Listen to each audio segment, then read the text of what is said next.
तो चलिए स्टूडेंट अपन स्टार्ट करते हैं। न्यूमेरिकल्स ऑल्टरनेटिंग करेंगे। तो अभी ऑल्टरनेट क्वेश्चंस मैं करवाता हूँ, फिर ऑल्टरनेट क्वेश्चंस आप लोग ट्राई कीजिए। तो पहले सबसे पहले first question, the electric mains in a house are marked 220 volts 50 hertz, 220 volts 50 hertz. Write down the equation for instantaneous voltage. तो आपको पता है E is equal to E naught sin omega t, मतलब आपको E naught की value निकालनी पड़ेगी। तो E RMS हो गया, सप्लाई वैल्यू मतलब E RMS। तो हमको पता है E RMS is equal to E naught by root 2। तो E naught is equal to E RMS into root 2। तो ये E naught हो गया। तो इसका मतलब E is equal to instantaneous EMF, E is equal to E RMS into root 2 into sin omega 2 pi ft। तो equation हो गया E is equal to E RMS बच्चों 220 into root 2 sin 2 pi frequency 50 into t। तो E is equal to ये कितना होगा 311 sin 100 pi t। ये हो गया बच्चों आपका आंसर। क्योंकि अब आप किसी भी टाइम को सब्स्टिट्यूट करोगे तो उस पर्टिकुलर टाइम पर क्या निकल आएगा इसमें ईएमएफ, जिसको हम लोग क्या बोलते हैं instantaneous EMF, right. Next question number 3। Next बच्चों question number 3। Question number 3, the given AC circuit has a choke coil L and a resistance R. The potential difference across the choke coil is VL is equal to 160 volts. 160 volts. And that across the resistance PR is equal to 120 volts. Find the virtual value of applied voltage V. Find the if the virtual current I 1.0 ampere, then calculate the impedance Z. If the direct current be pass in the circuit, then what will be the potential difference in the circuit? ये अपना question है और नीचे बच्चों उसका diagram भी given है। तो बच्चों ये क्वेश्चन नंबर 3 मैंने सॉल्व किया है। देखें आप VL की वैल्यू हमको 160 वोल्ट्स गिवन है, कॉइल के अक्रॉस जो है वोल्टेज गिवन है, रेजिस्टेंस के अक्रॉस वोल्टेज गिवन है। तो डेफिनेटली आरएल सर्किट हो गया। तो इसमें वेक्टर डायग्राम ड्रॉ करोगे तो करंट ये हो गया, ये VR हो गया, ये VL हो गया, इन दोनों का रिजल्टेंट V हो गया। रिजल्टेंट वोल्टेज इसी को अपन बोल रहे हैं virtual voltage, V is equal to root over VR square plus VL square। VR की वैल्यू सब्स्टिट्यूट कर लीजिए, VL की वैल्यू सब्स्टिट्यूट कर लीजिए, सॉल्व करते हैं तो फाइनली आता है 200 वोल्ट्स। ये हो गया आपका वर्चुअल वोल्टेज। फिर virtual voltage is equal to virtual current into impedance. तो virtual voltage 200, virtual current given है 1 एंपियर, इंपेडेंस Z भी आ गया आपका 200 ओम्स। लेकिन यदि आप डीसी सप्लाई करोगे तो फ्लक्स में चेंज नहीं होगा और इसलिए VL की वैल्यू 0 हो जाएगी, VL 0। तो केवल कौन सा रेजिस्टेंस के अक्रॉस जो है वो वोल्टेज वर्क करेगा और इसलिए डीसी केस में नेट वोल्टेज जो भी पोटेंशियल डिफरेंस होगा सर्किट का वो कितना होगा 120 वोल्ट्स जो रेजिस्टेंस के अक्रॉस है। ये हो गया बच्चों question number 3। Next question number 5। Next question number 5, A 12 ohm resistance and an inductance of 0.05 by pi Henry with negligible resistance are connected in series. Across the ends of the circuit is connected a 130 volts alternating voltage of frequency 50 cycles per second. Calculate the alternating current in the circuit and the potential difference across the resistance and that across the inductance. तो हमको question number 5 में resistance की value given है 12 ohm, inductance L की value given है 0.05 by pi Henry with negligible resistance, supply voltage given है Vrms 130 volts, frequency given है 50 cycles per second. हमको ऑल्टरनेटिंग करंट सप्लाई करंट की वैल्यू फाइंड करना है and potential difference across Vr and Vl ये find करना है। तो सॉल्यूशन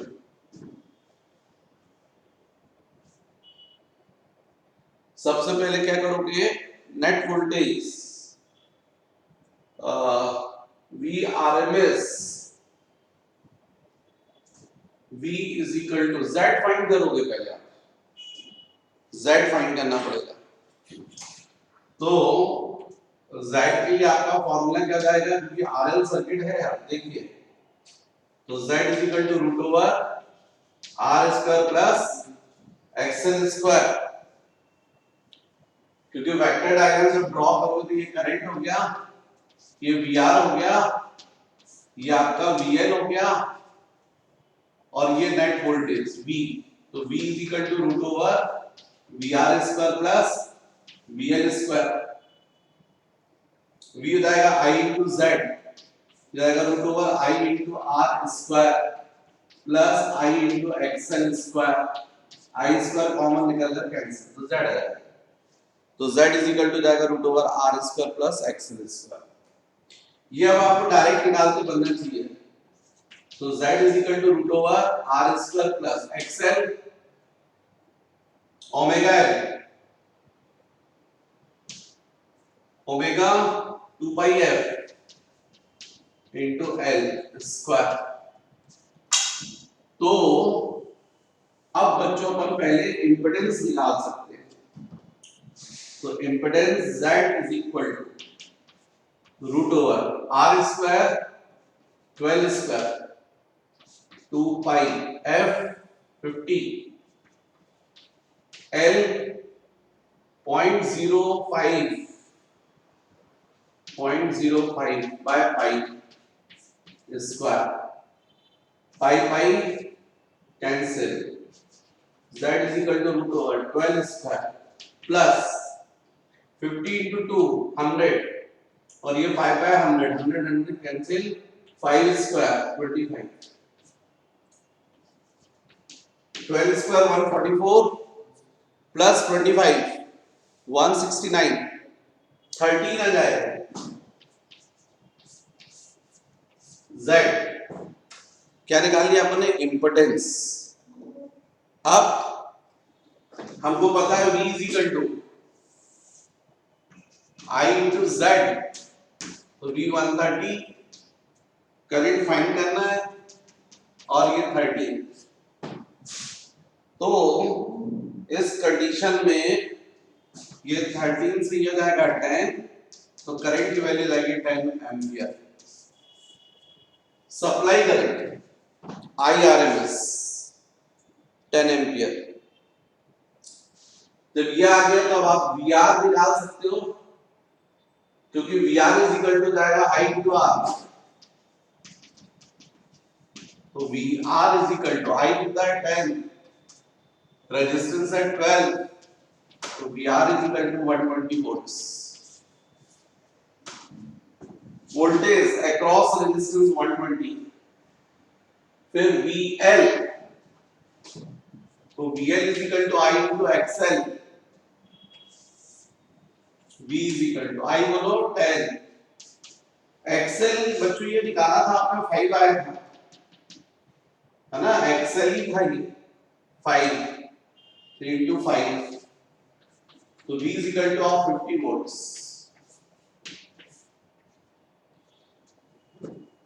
50 volts। ये हो गया बच्चों question number 5। Next question number 7। A 20 volt 5 watt lamp is to be used on AC source of 200 volt 50 hertz। तो लैंप जो है उसके लिए हमको 20 वोल्ट्स बोला गया है और पावर बताया गया 5 वॉट, और VRMS सप्लाई वैल्यू गिवन है 200 volts, frequency 50 hertz. Calculate the inductance of the choke coil required to put in series to run the lamp. How much pure resistance should be used in place of the choke coil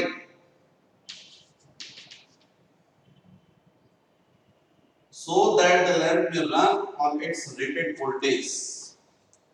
ये question है। तो बच्चों यही concept तो tube light का होता है।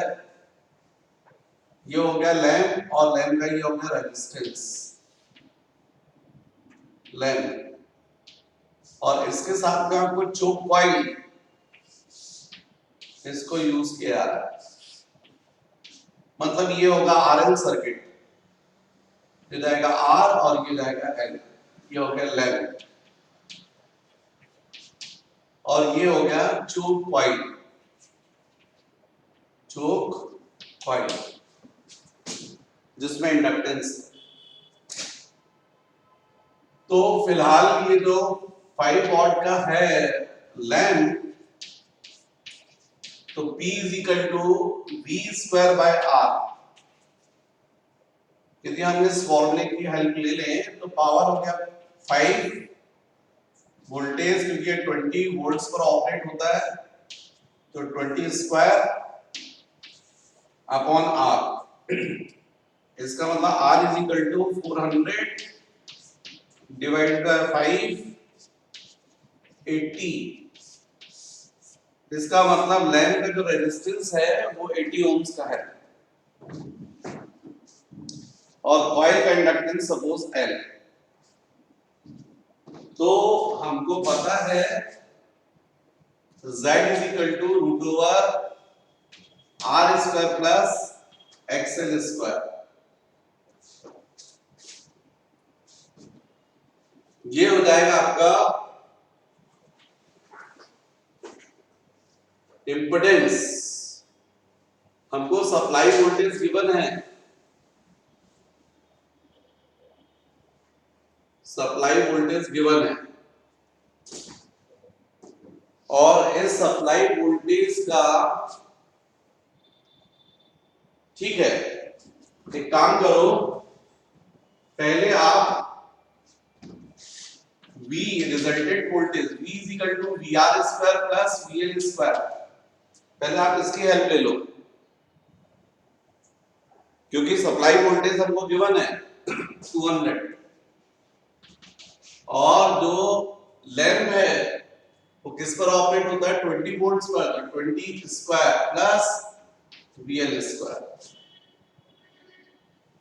तो ये हो जाएगा, इसको स्क्वायरिंग करोगे तो 4 into 10 to the power 4, ये हो जाएगा 400 प्लस VL स्क्वायर, तो ये जाएगा 4 into 10 to the power 4 minus 400 is equal to VL square. तो यदि हम इसमें 400 को कॉमन निकाल लें तो यहां बचेगा 100 minus 1 99 is equal to VL square. तो VL is equal to 20 into root over 99, जो कि अप्रोक्सीमेटली 100 है तो 10 आ जाएगा। तो VL इज इक्वल टू 200। मतलब आप जो चोक कॉइल यूज कर रहे हो सीरीज में वो ऐसी लेना है कि जब हम सप्लाई वोल्टेज देंगे 200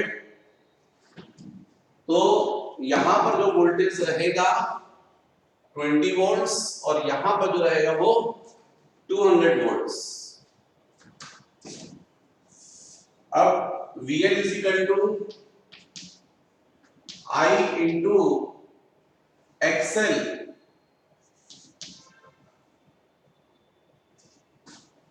VL is equal to I into XL। तो बच्चों जैसे अपन ने VL फाइंड कर लिया तो VL is equal to I into XL। VL की वैल्यू हम यहां सब्स्टिट्यूट कर सकते हैं, करंट आप निकाल सकते हो क्योंकि करंट तो सेम जाएगा ना।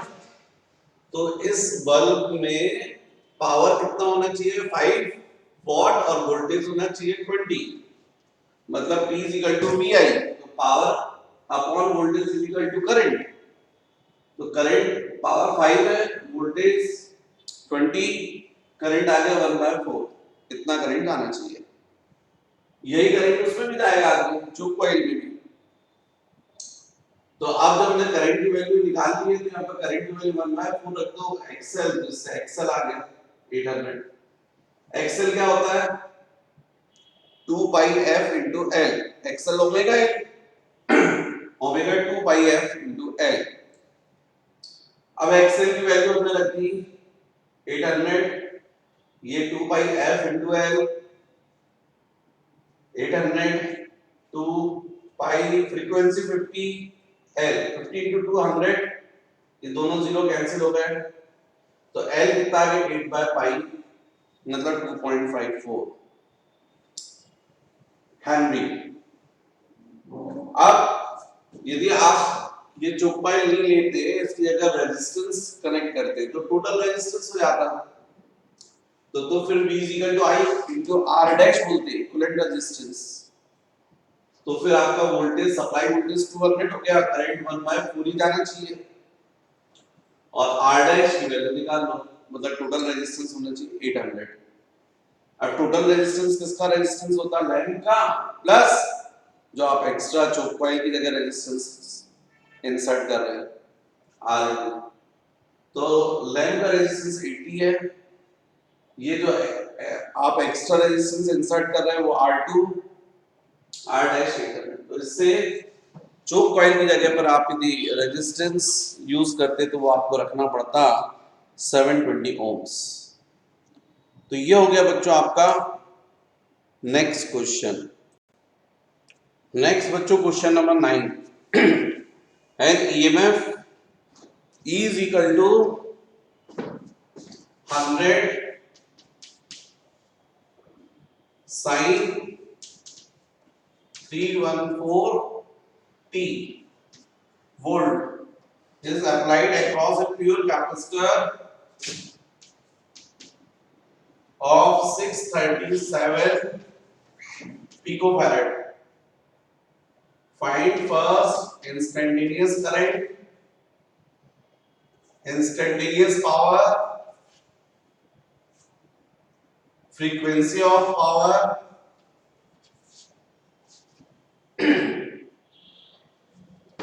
fourth maximum energy stored in the capacitor, U maximum। ये हमको फाइंड करना है।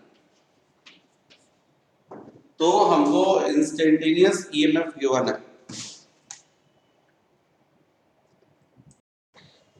तो बच्चों क्वेश्चन नंबर 9 मैंने सॉल्व किया है। हमको इंस्टेंटेनियस EMF गिवन है, कैपेसिटी गिवन है, मैंने गलती से पिको लिखा था, यह माइक्रो है। फिर हमको इंस्टेंटेनियस करंट फाइंड करना है, इंस्टेंटेनियस पावर फाइंड करना है, फ्रीक्वेंसी ऑफ पावर फाइंड करना, मैक्सिमम एनर्जी जो है स्टोर हो रही वो फाइंड करना है। तो हमको मालूम है इंस्टेंटेनियस ईएमएफ का इक्वेशन होता है E = E not sin omega t। हमको ये गिवन है, दोनों को कंपेयर कर दो। मैक्सिमम ईएमएफ आ गया आपको 100, पीक ईएमएफ। फिर एंगुलर फ्रीक्वेंसी आ गई 314। तो हमको मालूम है कैपेसिटर कनेक्ट है, तो E = I × XC लिखेंगे हम। ये E क्या है? सप्लाई ईएमएफ, मतलब E RMS। और E RMS क्या होता है? E नॉट बाय √2, तो 100/√2। ये instantaneous current, sorry current I RMS, और ओमेगा C होता है 1/ओमेगा C। तो 100/√2 = I RMS omega 314 C 637 micro. यदि आप इसको क्रॉस मल्टीप्लाई करके सॉल्व कर ले तो I RMS की वैल्यू आ जाएगी, I RMS आ जाएगा 20/√2, मतलब मैक्सिमम करंट कितना होगा 20, क्योंकि I RMS क्या होता है I नॉट बाय √2। तो I नॉट की वैल्यू, मैक्सिमम करंट की वैल्यू आ गई 20। जब मैक्सिमम करंट आ गया तो फिर आप इंस्टेंटेनियस करंट बता सकते हैं, क्योंकि सी सर्किट बोला है, सी सर्किट में करंट लीडिंग होता है। तो I = I naught sin omega t plus π/2। Phase difference 90 का होता है, π/2। तो I = I नॉट कितना हो गया 20 sin 90 plus theta cos theta, तो cos ओमेगा t। तो ये 20 cos ओमेगा मतलब 314 into t। ये हो गया इंस्टेंटेनियस करंट इक्वेशन। फिर हम बोला इंस्टेंटेनियस पावर, तो P = instantaneous EMF into instantaneous current. तो पावर = इंस्टेंटेनियस ईएमएफ बोलो E not sin omega t, instantaneous current बोलो, ये निकाला है 20 cos 314 t। तो इंस्टेंटेनियस पावर E नॉट की वैल्यू रख दो, ये लिखा था ना इक्वेशन, ये इक्वेशन है, ये वाला इक्वेशन 100 sin 314 t, पूरा इक्वेशन। इसमें बच्चों इस जीरो को तो 100 के साथ मल्टीप्लाई कर दो, ये जो 2 है इसको इनके साथ एसोसिएट कर दो, तो पावर क्या जाएगा 10⁻³ into 2 into sin 314t into cos 314t। अब आप सब जानते हैं 2 into sin a into cos a क्या होता है sin 2a, तो इसलिए जाएगा 10⁻³ into sin 2a मतलब 2 into 314t, ये जाएगा 628t। ये होगा इंस्टेंटेनियस पावर, ये होगा पीक पावर 1000 वॉट, और ये होगा एंगुलर फ्रीक्वेंसी ऑफ पावर। तो ओमेगा = 628, ओमेगा क्या होता है 2πf, तो f = 628 divided by 2π, पाई 3.14। तो आप इसको सॉल्व करेंगे तो जाएगा 100 हर्ट्ज। क्या निकाल लिया आपने? Frequency of power. अब मैक्सिमम एनर्जी दी आपको निकालना है, वैसे हाफ CV² होता है, तो जिस वक्त वोल्टेज मैक्सिमम होगा तो एनर्जी मैक्सिमम होगी, तो V U मैक्सिमम हो जाएगा half C × V not square. Half C की वैल्यू है 637 माइक्रो, V नॉट हो गया 100 स्क्वायर। सॉल्व करने पर आ रहा है 3.185 जूल। ये था बच्चों क्वेश्चन नंबर 9। नेक्स्ट बच्चों क्वेश्चन नंबर 11। तो what is the value of current I, जबकि R की वैल्यू गिवन है 10 ओम और C की वैल्यू गिवन है 50 माइक्रोफैरड, और VRMS supply voltage 200 volts, frequency है 50 हर्ट्ज, मतलब हमको IRMS फाइंड करना है, इसका मतलब सप्लाई करंट फाइंड करना है। सप्लाई करंट का मतलब IRMS। तो पहले Z निकाल लो क्योंकि RC सर्किट दिखा मुझे, तो डेफिनेटली Z क्या होगा root over R square plus XC square.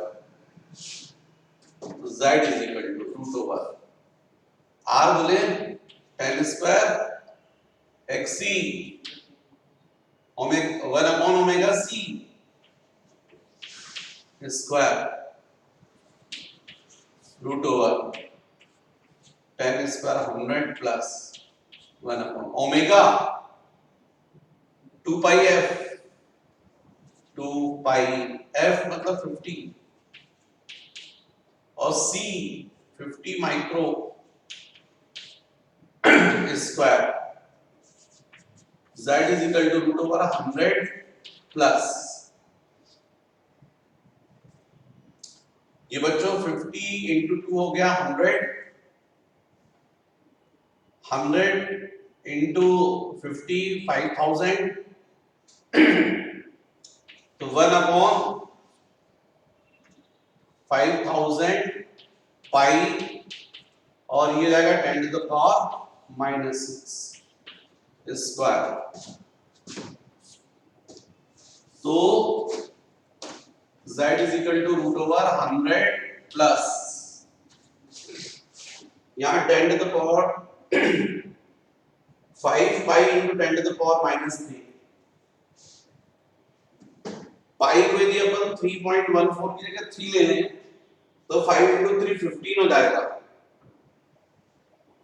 और 15 स्क्वायर का मतलब होता है 225 और ये जाएगा 10 टू द पावर -3 स्क्वायर मतलब 10 टू द पावर -6 ऊपर जाएगा तो 10 टू द पावर 6। तो Z is equal to root over 100 plus यहां पर बच्चों ये हो जाएगा 1000 इंटू 1000 डिवाइडेड बाय 225 25 से डिवाइड करते तो 9 और ये हो जाएगा 40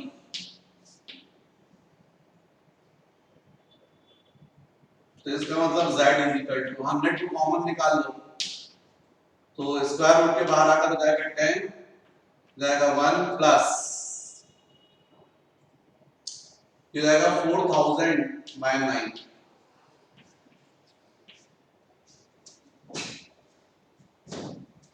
थोड़ा सा कैलकुलेशन टफ हो रहा है तो Z की वैल्यू आ रही है 10 इंटू रूट ओवर 4009 बाय 9 मतलब Z is equal to 10 by 3 into ये अप्रोक्सीमेटली 20 ही है मतलब Z की वैल्यू 200 बाय 3 अप्रोक्स वैल्यू इतनी आ रही है। तो हमको फाइंड करना था यहाँ पर करंट तो VRMS is equal to IRMS into Z। VRMS बच्चों 200 current 200 by 3 into Z so Z is equal to approximately 3 ampere। तो यहां पर 3.1 दिया है ये होगा इसका answer. Question number 13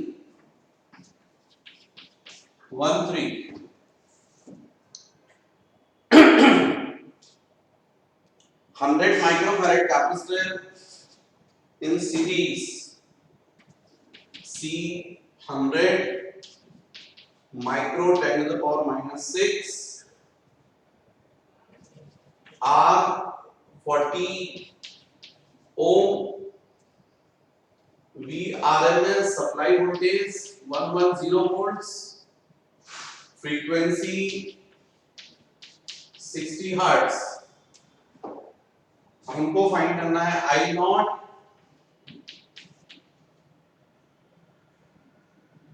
and time difference, time lag, time difference between maximum current and maximum voltage, time lag.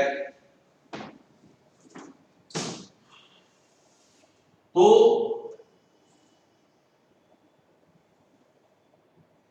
VRMS IRMS निकाल लो। पहले तो आप सबसे पहले Z निकालो, impedance root over R square plus XC square, Z is equal to root over R बोलो बच्चों 40 square 1 upon omega C 2 pi F 60 into C 10 to the power minus 4 square, याद आ रहा है। तो इसका मतलब Z is equal to 40 square plus यहां पर ये हो रहा है 6 into 12 है ना, 12 स्क्वायर हो जाएगा 144, पाई स्क्वायर हो जाएगा 10 और बच्चों ये हो रहा है 10 to the power minus 3 बच रहा है, तो जाएगा 10 to the power minus 6। तो इसका मतलब z is equal to root over 40 square plus 10 to the power minus 5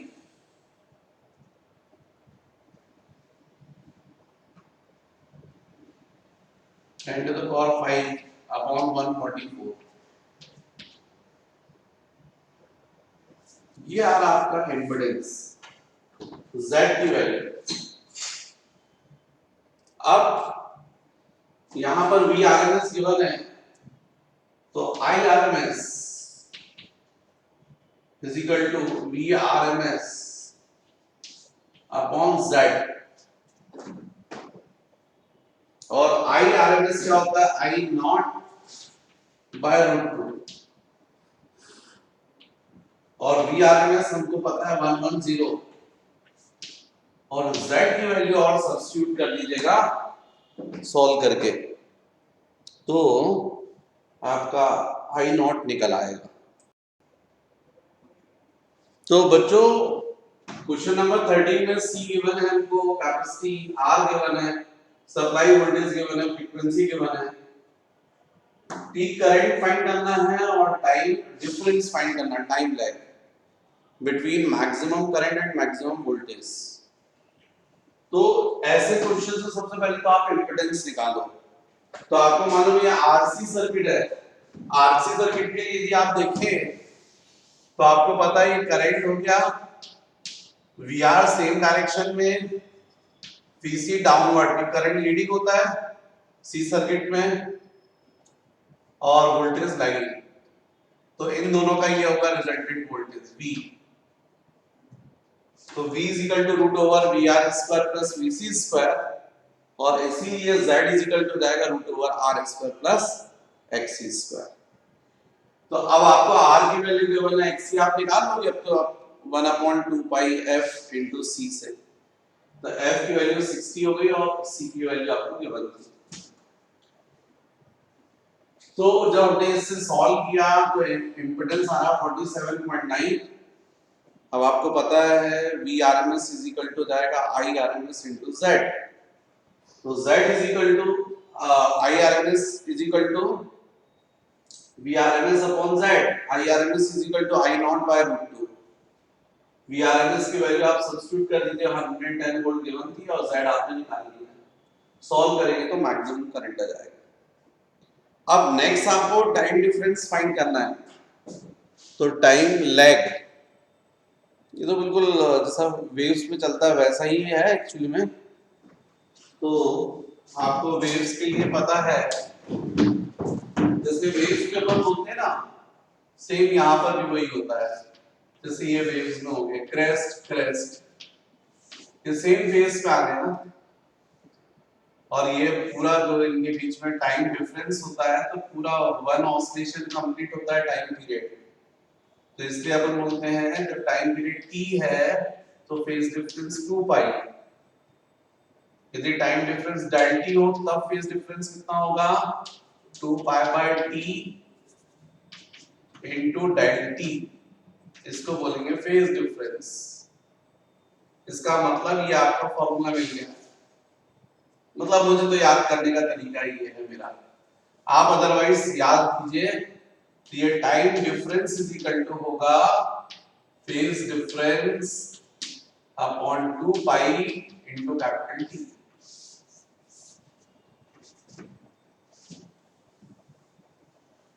आप इस फॉर्मूले से आप याद कर लीजिएगा, रट लीजिएगा।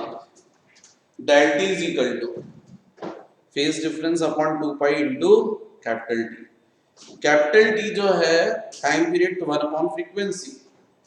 प्रॉब्लम बच रहा है फेज डिफरेंस का, तो फेज डिफरेंस आप वेक्टर डायग्राम के हेल्प से निकाल लीजिए। तो आपको पता है tan phi perpendicular upon base मतलब BC अपॉन VR। VC मतलब XC अपॉन R, क्योंकि I कैंसिल हो जाएगा। तो इससे tan phi is equal to XC omega C sorry 1 upon omega C upon R। तो tan phi is equal to 1 upon omega C R।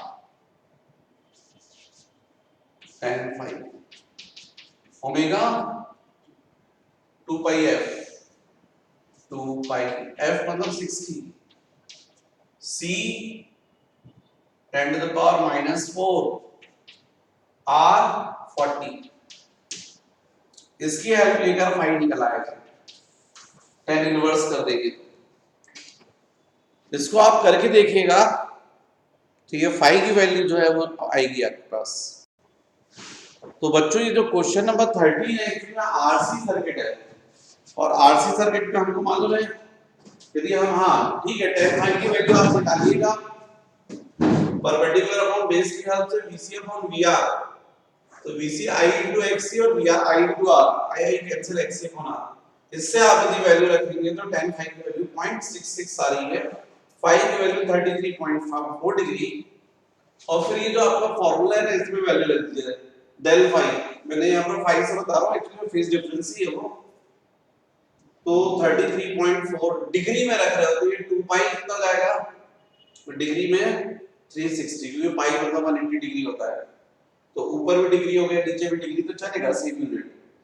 तो अपन को यहाँ पर रेडियन में रखने की जरूरत नहीं पड़ेगी। इनटू कैपिटल T होता है 1 अपॉन f फ्रीक्वेंसी 60। इससे आपका ये टाइम डिफरेंस आ गया। तो ये हो गया बच्चों क्वेश्चन नंबर